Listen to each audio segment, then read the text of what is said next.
टेन्सचे प्रमुख 3 प्रकार आहेत. प्रेझेंट टेन्स म्हणजे वर्तमान काळ, पास्ट टेन्स म्हणजे भूतकाळ आणि फ्युचर टेन्स म्हणजे भविष्यकाळ.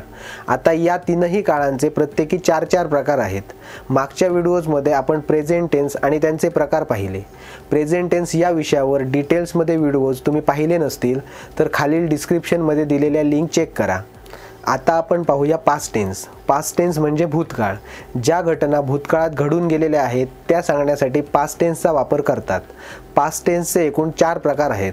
मागील व्हिडिओजमध्ये आपण सिंपल पास्ट टेन्स म्हणजे साध्या भूतकाळातील ॲक्टिव्ह वॉइसचे सेंटेन्स पाहिलेत. या व्हिडिओमध्ये आपण सिंपल पास्ट टेन्स म्हणजे साध्या भूतकाळातील पॅसिव्ह वॉइसचे स्ट्रक्चर पाहणार आहोत. सिंपल पास्ट टेन्स म्हणजे साधा भूतकाळ. पूर्ण झालेली क्रिया, भविष्यकाळातील सवयी किंवा अपूर्ण इच्छा या प्रकारच्या वाक्यांसाठी सिंपल पास्ट टेन्सचा वापर केला जातो. सिंपल पास्ट टेन्समध्ये वाक्यातील क्रियापदे ही आला, गेला, बोलला, विचार केला, तयार केला अशी असतात. जसं की the mistakes were corrected by the teacher हे पॅसिव्ह वॉइसचं सेंटेन्स आहे. The mistakes were corrected by the teacher म्हणजे शिक्षकांनी चुका सुधारल्या.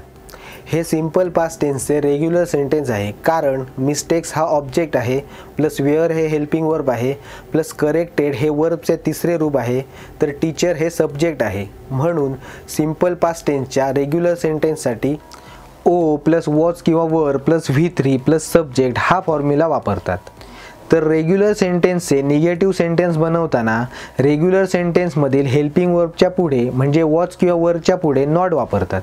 त्यामुळे निगेटिव्ह सेंटेन्ससाठी ऑब्जेक्ट प्लस वॉज किंवा were plus not plus V3 plus subject हा फॉर्म्युला वापरतात. म्हणून the mistakes were corrected by the teacher या वाक्याचं निगेटिव्ह सेंटेन्स येईल the mistakes were not corrected by the teacher म्हणजे शिक्षकांनी चुका सुधारल्या नाहीत. The mistakes were corrected by the teacher या रेग्युलर सेंटेन्सचा सिंपल क्वेश्चन बनवताना रेग्युलर सेंटेन्समधील हेल्पिंग वर्ब म्हणजे वॉज किंवा वर हे सुरुवातीला घेऊन सब्जेक्ट हा हेल्पिंग वर्बच्या जागी घेतला जातो.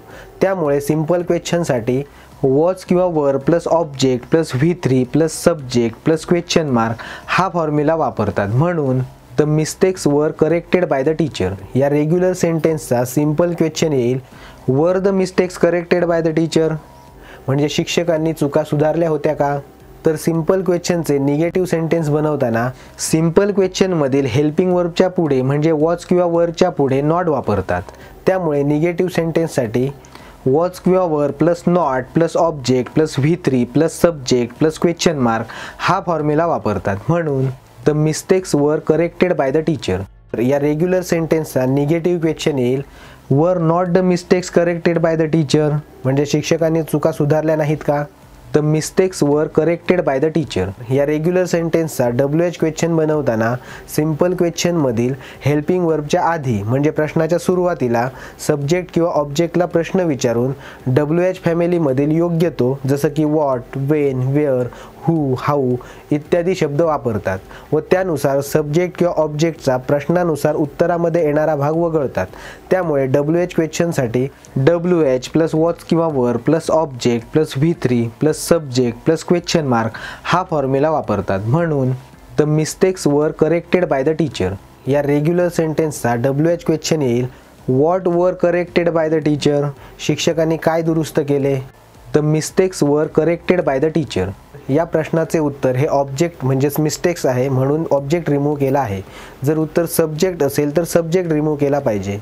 तर WH क्वेश्चनचे निगेटिव्ह सेंटेन्स बनवताना WH क्वेश्चनमधील हेल्पिंग वर्बच्या पुढे म्हणजे वॉज किंवा वरच्या पुढे नॉट वापरतात. त्यामुळे निगेटिव्ह क्वेश्चनसाठी WH प्लस वॉज किंवा were plus not plus object plus V3 plus subject plus question mark हा फॉर्म्युला वापरतात. म्हणून the mistakes were corrected by the teacher या रेग्युलर सेंटेन्सचा WH निगेटिव्ह क्वेश्चन येईल what were not corrected by the teacher म्हणजे शिक्षकांनी काय दुरुस्त केले नाही.